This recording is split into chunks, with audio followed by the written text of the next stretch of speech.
새벽 예배 함께 은혜 나누실 말씀은 누가복음 4장 1절부터 4절 말씀입니다. 한 절씩 교독하실 때 제가 먼저 읽겠습니다. 예수께서 성령의 충만함을 입어 요단강에서 돌아오사 광야에서 40일 동안 성령에게 이끌리시며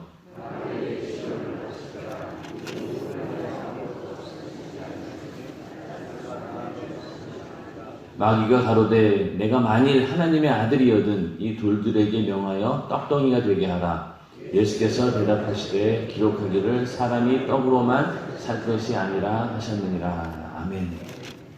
예수님께서 침례를 받으시고 이제 요단강에서 광야에 성령께서 이끌어서 이제 시험을 받게 하셨다, 이렇게 얘기를 성경은 나오고 있습니다. 지난주에 우리가 시험이라고 하는 것이 어떤 것인가 말씀을 드렸습니다. 그래서 시험에는 마귀가 주는, 우리를 죄짓게 만드는, 유혹하는 시험이 있고, 또 그런 시험을 통해서 하나님께서 연단하시는 그런 테스트의 과정들이 있다. 그래서 그 두 가지 시험을 잘 구분하되 우리는 항상 그 문제의 원인을 나로부터 찾아서 내가 죄를 지어서 내가 하나님께 불순종하고 잘못했기 때문에 이러한 시험들이 오는구나 라는 겸손한 마음으로 닥쳐오는 여러 가지 어려움들을 인내함으로 이겨내는 것이 우리 성도로서의 올바른 삶이다, 이렇게 말씀을 드렸습니다. 오늘 이 본문 가운데 예수님께서 성령에 이끌리신 곳을 이제 광야라고 얘기를 합니다. 여러분들도 성지순례를 가보신 분들은 알겠지만은 그때 저도 한번 갔었는데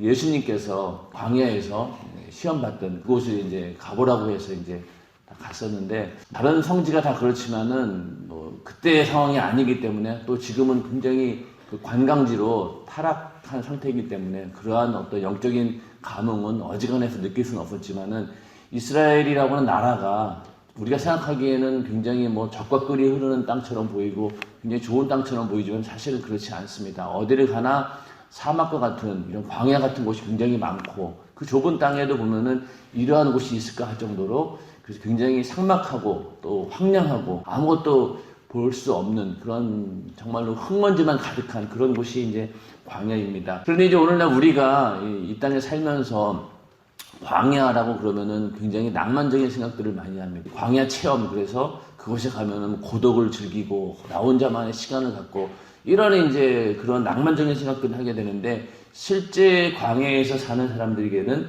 그곳은 항상 배고픔이 있는 곳이고 또 목마름이 있는 곳이고, 그리고 또 항상 여러 가지 그 위험들이 있죠. 전갈이라든가 우리를 죽이려고자 하는 여러 가지 동물들도 있고 굉장히 위험한 곳입니다. 그리고 또 그 가운데는 항상 배고픔과 목마름이 있기 때문에 뭔가 신기루 같은 것들, 그 유혹이 끊임없이 따른다는 얘기죠.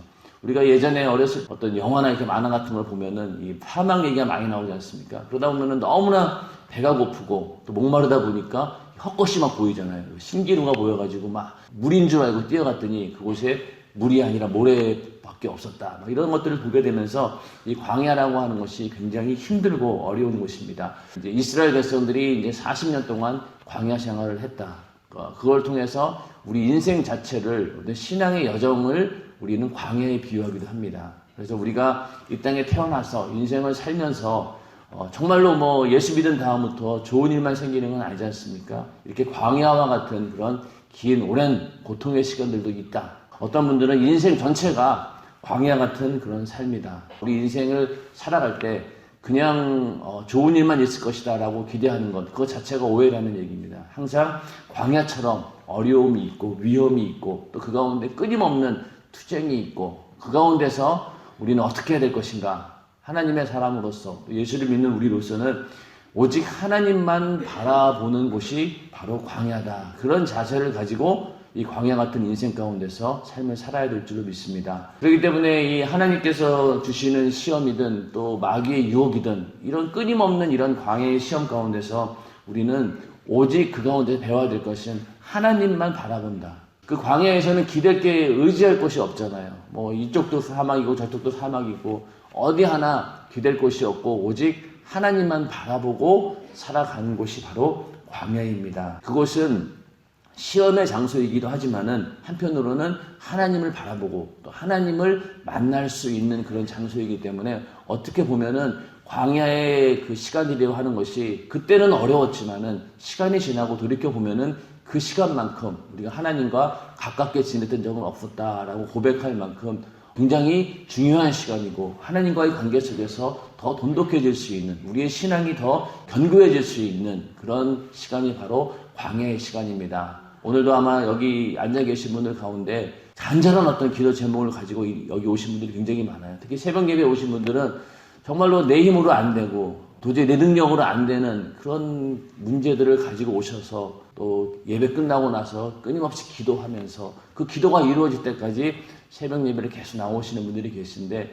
어떻게 보면 그분들의 어떤 삶 자체가 지금 광야의 길을 걷고 있는지도 모릅니다. 그러나 가만히 생각해 보면은 이 광야라고 하는 이 험난한 시간이 있기 때문에 하나님께 기도하는 시간이 되었고 하나님을 붙잡고 하나님만 의지하려는 그런 시간이 되었기 때문에 절대로 이것은 그냥 흘려보내는 시간이 아닙니다. 굉장히 유익하고 영적으로 성장할 수 있는 절호의 기회이기 때문에 힘들고 어렵고 또 고통스럽지만은 이 모든 광야 같은 이 시간들을 하나님과 함께 할 때 아마 우리에게는 더 큰 유익을 주게 될 것입니다. 그래서 이 성경에는 광야에 대한 얘기가 많이 나오고 또 광야와 함께 광야를 통해서 믿음이 성장했던 그런 사람들의 이야기도 많이 나옵니다. 대표적으로 우리가 잘 알고 있는 인물 가운데 하나가 다윗이죠. 다윗은 어렸을 때부터 양치기였는데 중동 지역에서 양을 친다라고 하는 것은요, 이 광야 생활과 똑같습니다. 우리나라처럼 이렇게 푸른 초장이 널려 있는 것도 아니고 굉장히 척박한 그런 땅에서 양을 먹이기 위해서는 정말로 광야 같은 그런 땅을 휘짓고 다녀야지만이 겨우 이렇게 양을 칠 수 있는 그런 환경이었기 때문에 다윗은 거의 많은 삶이 이제 광야에 살았고 또 그가 사울의 어떤 죽음의 칼날을 피해서 도망친 곳이 바로 엔게디 광야입니다. 광야에서 그는 하나님과 관계가 더 견고해지고 많은 시편 가운데 이 엔게디 광야에서 절대적인 어떤 위험 가운데서 하나님을 향한 찬양했던 그런 찬양들이 시편에 많이 기록되어 있습니다. 다윗도 광야라고 하는 그것을 통해서 만들어졌고 이스라엘의 어떤 왕으로서 연단되어지고 하나님 쓰실 만한 인물로 만들어지게 한 것도 바로 광야였습니다. 또 한 사람 우리가 빠질 수 없는 사람이 바로 이 모세인데 이 모세는 어떻게 보면은 이제 오늘 읽으신 예수님께서 시험 당하신 이 광야에서의 40일 동안 시험 당했다라고 하는 것은 이스라엘 백성들이 40년간 광야 생활을 했던 그 모습과 굉장히 비교가 됩니다. 그래서 그 예수님께서 인용한 마귀와 대적해서 인용한 성경 구절이 전부 다 이 이스라엘 백성들이 사용했던 이스라엘 백성들을 빗대어서 신명기에서 얘기했던 그 말씀을 가지고 마귀를 대적합니다. 예수님의 40일의 광야와 이스라엘의 40년의 광야 생활은 같이 접목이 되어 있는 것이죠. 그래서 이제 모세의 삶을 가만히 보면은 모세는 이제 120살을 살았죠. 그런데 이 모세의 생애를 크게 이제 세 가지로 구분할 수 있는데 다 이게 40년씩 떨어져요. 태어나서 40년간은 어떤 삶을 살았습니까? 그가 히브리인이었지만은 히브리인이어서 그 죽임 당하지 않기 위해서 버려졌고 물가에서 이제 바로의 딸이 그 모세를 건져서 바로의 궁정에 그 이집트의 애굽의 그 왕자로서의 삶을 살게 됩니다. 그 기간이 40년이죠. 40년 동안 그는 히브리인이었지만은 바로의 왕궁에서 장성하면서 그 가운데 애굽 사람의 모든 학술을 다 배웠고 그러다 보니 그 말과 행사가 능하더라 이럴 정도로 그 애굽 사람으로서 애굽의 그 바로의 왕궁에서 왕자로서의 삶을 40년 동안 살게 됩니다. 그런데 이 40년 동안 살면서 그는 히브리인으로서의 정체성을 깨닫게 된 거죠. 그 유모였지만은 그 어머니로부터 끊임없이 너는 히브리인이다라고 하는 사상을 계속 주입받았고 또 그가 40이 되어서 히브리인으로서의 어떤 정체성을 가지고 있었고 히브리인들이 이렇게 애굽 사람들에 의해서 이렇게 핍박을 받고 있구나 종살이를 하고 있구나라는 것을 알게 됩니다. 그러다 보니 이제 사도행전 7장 23절에 보면은 나이 40이 되매 그 형제 이스라엘 자손을 돌아볼 생각이 나더니 그러니까 40세까지 애굽의 바로의 그 궁정 안에 있으면서 그가 이제 드디어 40이 되어서 이스라엘 자손을 돌아볼 생각이 생겼다는 거예요. 그러면서 그때 이제 이스라엘 사람이 애굽 사람으로부터 이렇게 맞는 장면들을 보게 되죠. 그래서 그 상황을 보고 분을 참지 못하고 그 애굽 사람을 때려 죽입니다. 모래에 묻어버리죠. 그러고 나서 또 다음 날인가 갔더니만은 이제는 또 히브리 사람끼리 같은 민족끼리 막 싸우고 있는 거예요. 그걸 보고 또 격분한 거죠. 그래서 왜 같은 민족끼리 하나가 되어도 부족할 텐데 이렇게 왜 싸우고 있느냐라고 막 화를 내고 그렇게 얘기를 하니까 거기 있는 사람들이 네가 애굽 사람 죽인 걸 우리는 봤다. 그러니 왜 우리 일에 참견하느냐 이러면서 오히려 모세를 책망하고 그 사실을 이제 밀고를 했는지 모르지만 하여튼 그 이후로 바로가 이 모세가 사람을 죽인 것을 알게 됩니다. 그래서 이제 모세를 죽이기 위해서 모세를 찾아 나서게 되죠. 모세는 어쩔 수 없이 도망치게 되었는데 도망친 곳이 바로 미디안 땅, 시내 광야가 있는 광야 지역으로 도망을 하게 됩니다. 40년 동안은 바로의 궁정에서 왕자처럼 정말로 풍요로운 생활을 했지만은 그리고 그 가운데서 이집트의 모든 문명들을 익히고 말과 행사가 능하더라 할 정도로 모든 학술들을 다 배우는 어떤 그런 단계가 있었고 그러다가 히브리인으로서의 어떤 그 울분을 참지 못하고 이제 사람을 죽이게 되었고 그로 인해서 쫓기는 신세가 되어서 이제 미디안에서의 또 40년의 삶을 살게 됩니다. 그곳은 바로 광야였죠. 거기서 사도행전 7장 29절에 보면은 미디안 땅에서 나그네 되어 거기서 아들 둘을 낳으니라. 그러니까 미디안 땅에서 광야에서 나그네처럼 40년간의 세월을 살게 됩니다. 그러다가 40년이 참에 천사가 시내산 광야 가시나무 떨기 불꽃 가운데서 그에게 보이거늘 미디안 땅의 광야에서 하나님을 만나 그가 이스라엘 백성들을 인도하는 그런 지도자로서 세워지는 나이가 40년 후 80세였던 것이죠. 40년간은 그 이집트의 왕자로 그리고 또 40년은 도망자의 신세가 되어서 미디안 광야에서 양치기를 하면서 거기서 또 40년의 세월을 보내게 됩니다. 그 다음에 또 어떻습니까? 그가 이제 하나님으로부터 이제 부르심을 받아서 이스라엘 백성들을 구원하기 위해서 이제 애굽으로 다시 가게 됩니다. 그래서 이스라엘 백성들을 애굽에서 탈출시켜서 그 이후로 또 40년의 세월을 어디에서 보냅니까? 광야에서 40년의 세월을 보내는 것이죠. 그 마지막 40년은 어떻습니까? 자기 혼자 광야에서 보내는 것이 아니라 이스라엘 백성들 그때 남녀 다 포함해서 한 200만 명 이상을 이끌고 이 광야에 40년의 길을 간 겁니다. 여러분들 생각해 보세요. 그 200만 명이면요 얼마나 많은 숫자입니까? 그 많은 사람들 남녀노소 뭐 어린아이들 별의별 사람들이 다 있지 않겠습니까? 그런 사람들을 광야 물도 없고 먹을 것도 없고 그냥 황량한 그 광야를 40년 동안 데리고 다녔다라고 생각해 보면은요 어떤 상상이 되세요? 이거는 지금 과학으로는 이게 상상이 안 될 정도로 이게 굉장한 사건입니다. 그리고 그 가운데 얼마나 많은 일들이 있었겠어요.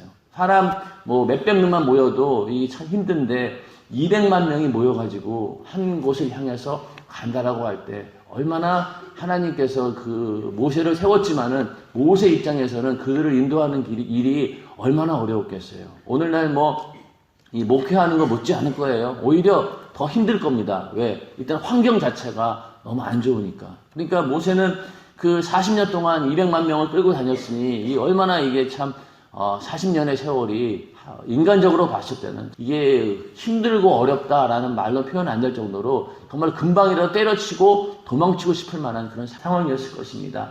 그런데 하여튼 모세는 40년 동안 이스라엘 백성들을 이끌어내고 광야를 거치게 합니다. 그러다가 이제 120세에 모세가 죽을 때 나이가 120세나 그 눈이 흐리지 아니하였고 기력이 쇠하지 아니하였더라. 안타깝게도 그는 가나안 땅에 들어가지 못하고 120세로 생을 마감하게 됩니다. 그러니까 40년이 되는 거죠. 그렇게 해서 120년 동안 살았는데 그 가운데 광야 생활만 80년인 거예요. 생각해보세요. 여러분들 우리 인생이 100세라고 했는데 거의 80% 이상, 반 이상을 오직 광야에서 보냈다라고 하면 이 삶이 참 파란만장하고 또 기구한 삶이다라고 할 정도로 그러나 하나님께서는 모세를 이스라엘 지도자로 사용하셨다는 얘기죠. 그것도 언제 부르셨나요?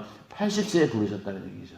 모세가 오래 살지 않았습니다. 120살이면은 오늘날도 그 정도는 살 수 있을 정도의 나이니까 100세라고 한다면은 우리는 모세가 80에 시작했다라고 하면은 우리는 60에 시작해도 늦지 않은 거예요.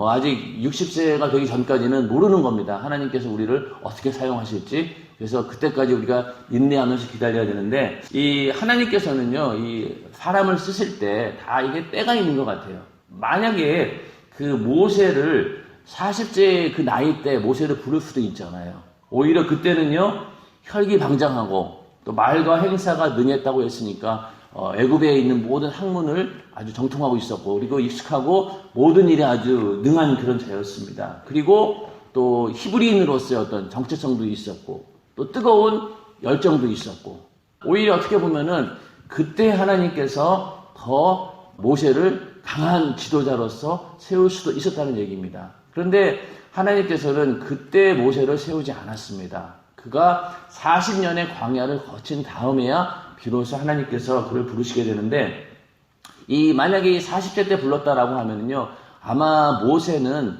이스라엘 백성들을 이끌고 절대로 광야의 생활을 거칠 수가 없습니다. 그럴 만한 이 지도자로서의 자격이 부족했던 것이죠.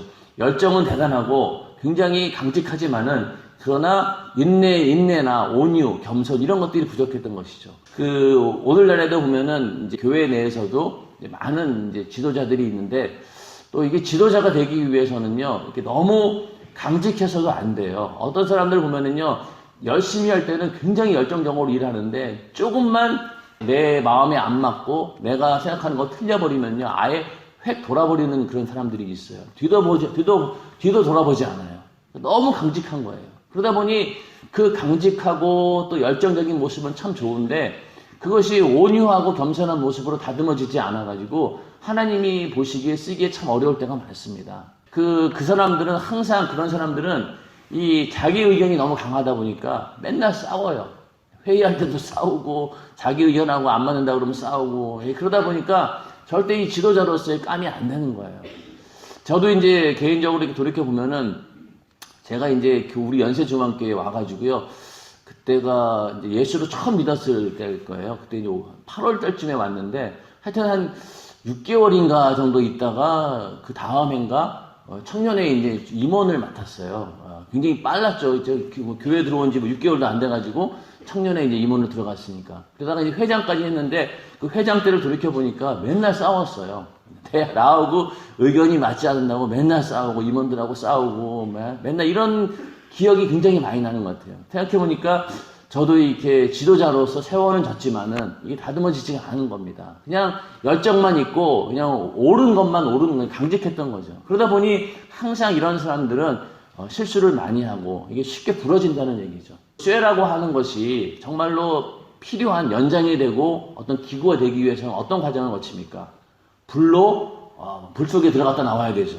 그래서 막 달궈져가지고 흐물흐물해져야지만이 그때 망치로 두들길 때 원하는 모양이 나옵니다. 그런 것처럼 우리도 하나님께서 쓰실 만한 그런 사람이 되기 위해서는 강한 쇠도 있어야 되지만은, 그것이 불 속에 들어갔다가 뜨거워가지고 거기서 흐물흐물해질 때까지 그런 과정이 있어야 되고, 그 다음에 망치로 막 두들겨가지고 원하는 모양을 만들 수 있도록 그런 과정들이 필요하다는 얘기죠.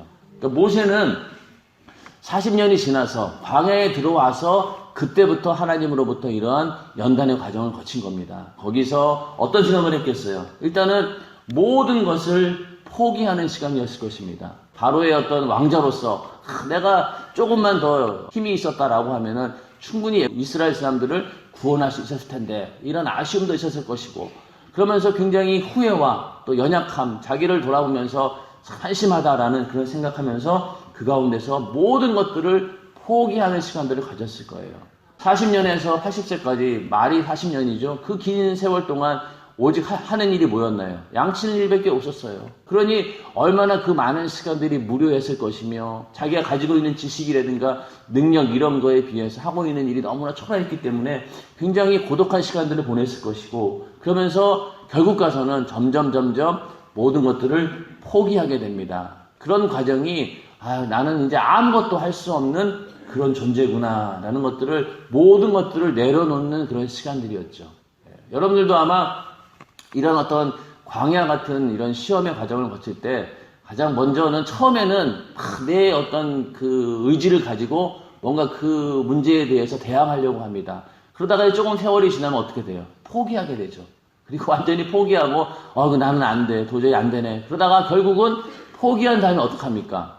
세상 사람 같으면 그걸로 끝나겠지만은 우리 믿는 사람들은 어때요? 내가 포기하는 순간 그때부터 하나님만 의지하게 되는 거죠.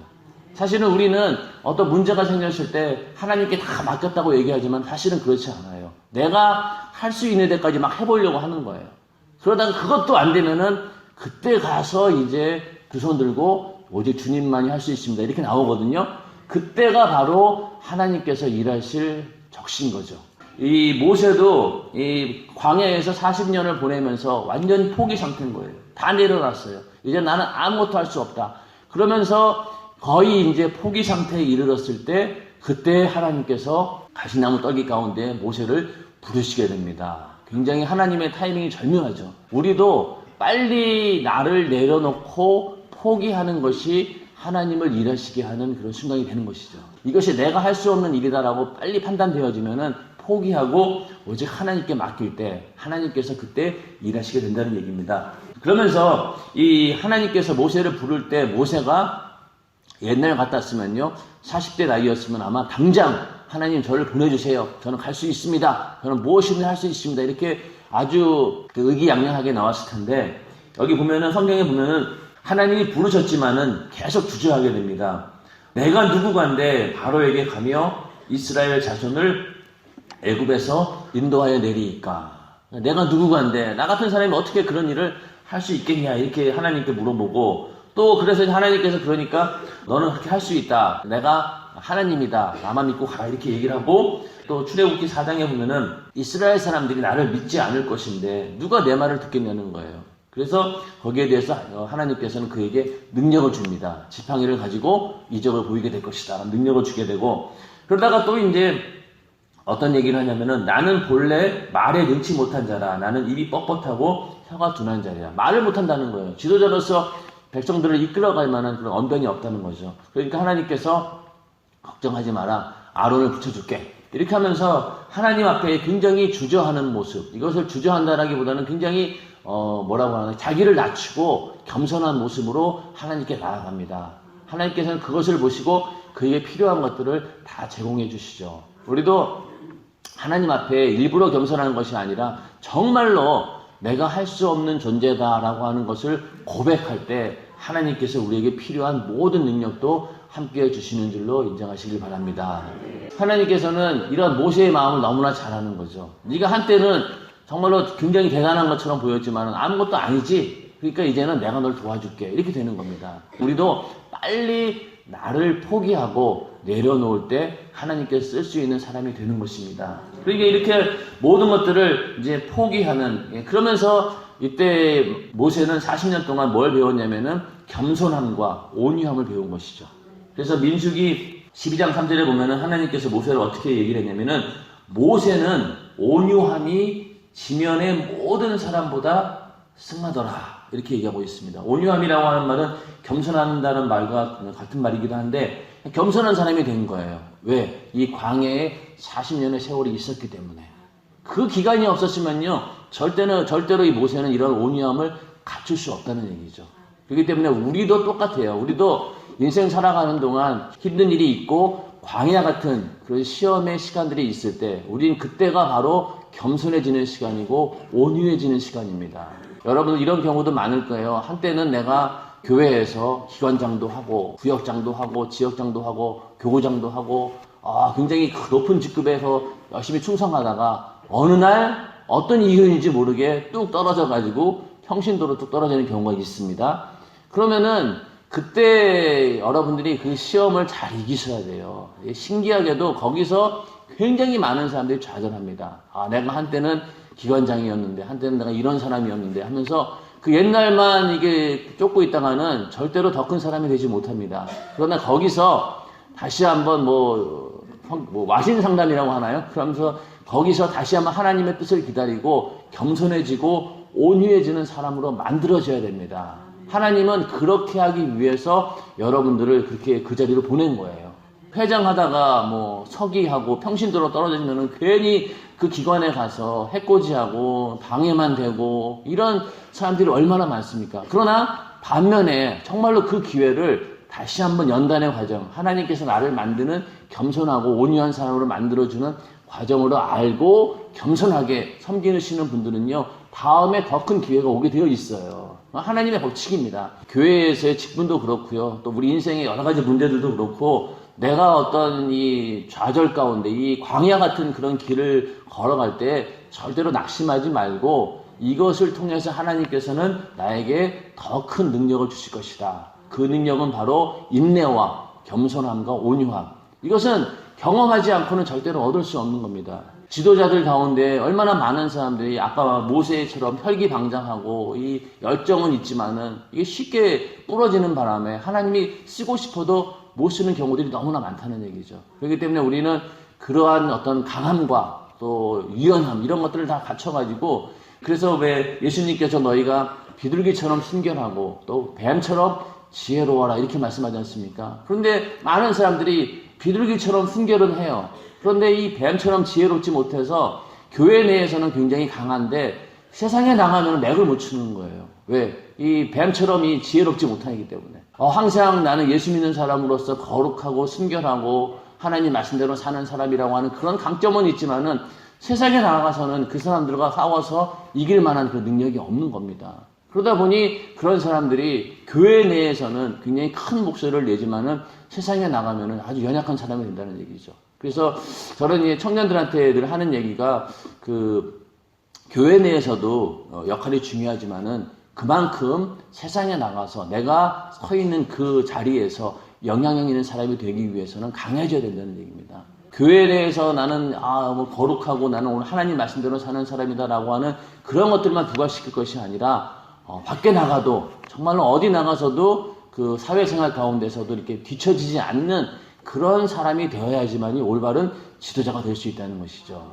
우리 교회 청년들 이렇게 특히 보면은 남자들 보면은 이제 교회는 생활을 열심히 하는데 세상에 나가서는 영향력을 발휘하지 못하는 그런 청년들이 굉장히 많아요. 자질이 충분히 있음에도 불구하고 그 결혼 상대자를 여자 입장에 찾다 보면은 이 걸리는 게 많은 거예요. 믿음은 좋고 신앙생활은 열심히 하는데 막상 이 가정을 꾸려나갈 만한 그런 생활력은 없어 보이는 거죠. 그런 것까지도 갖출 수 있는 그런 사람이 되어야지 온전한 교회 지도자가 될 수 있다. 그런 사람들이 오히려 교회의 어떤 그룹을 이끌어가는 리더자로서 더 적격이라는 얘기죠. 우리는 항상 이렇게 광야 같은 이런 세월이 있을 때, 시간이 있을 때 절대 우리는 좌절하지 않고 그 가운데서 하나님께서 우리에게 원하신 것이 무엇인가를 잘 생각하고 그 가운데 영적인 유익을 얻어야 됩니다. 신명기 8장 2절 한번 보겠습니다. 신명기 8장 2절 우리가 지난 시간에 한번 읽어봤는데 2절, 3절, 6절까지 한번 읽어보도록 하겠습니다. 자, 2절부터 함께 신명기 8장 2절부터. 그래서 여기서 이제 하나님께서 왜 우리를 광야 같은 시간을 보내시고 또 그런 시험의 단계를 거치게 하는지에 대한 분명한 대답이 바로 여기에 있습니다. 2절부터 한번 같이 읽겠습니다. 시작. 내 하나님 여호와께서 이 40년 동안에 너로 광야의 길을 걷게 하신 것을 기억하라. 이는 너를 낮추시며 너를 시험하사 내 마음이 어떠한지 그 명령을 지키는지 아니 지키는지 알려 하심이라. 너를 낮추시며 너로 줄이게 하시며 또 너로 알지 못하며 내 열조도 알지 못하던 만나를 내게 먹이신 것은 사람이 떡으로만 사는 것이 아니요 여호와의 입에서 나오는 모든 말씀으로 사는 줄을 너도 알게 하려 하심이니라. 이 40년 동안에 내 의복이 헤어지지 아니하였고 내 발이 부르지 아니하였느니라. 너는 사람이 그 아들을 징계함 같이 내 하나님 여호와께서 너를 징계하시는 줄 마음에 생각하고 내 하나님 여호와의 명령을 지켜 그 도를 행하며 그를 경외할지니라. 아멘. 자, 이게 여기 보면 다 이게 나와 있지 않습니까? 우리를 낮추시고 또 줄이게 하는 이 모든 이유가 하나님을 알게 하고 또 하나님 말씀으로 우리는 살아야 된다라고 하는 사실을 알려주기 위해서 우리를 광야로 이끄시는 겁니다. 예수님께서 하신 말씀도 이게 광야에 와서 첫 번째로 마귀가 시험한 것이 무엇입니까? 바로 먹는 거 가지고 시험을 했죠. 사실 우리 성경은 이거를 떡으로 비유해가지고요. 굉장히 현실감이 좀 떨어져요. 사실 떡은 먹어도 그만이고 안 먹어도 그만이잖아요. 우리 생각에 그쵸? 근데 여기서 말하는 떡은 일용할 양식을 말합니다. 먹고 사는 그 양식을 말하는 거죠.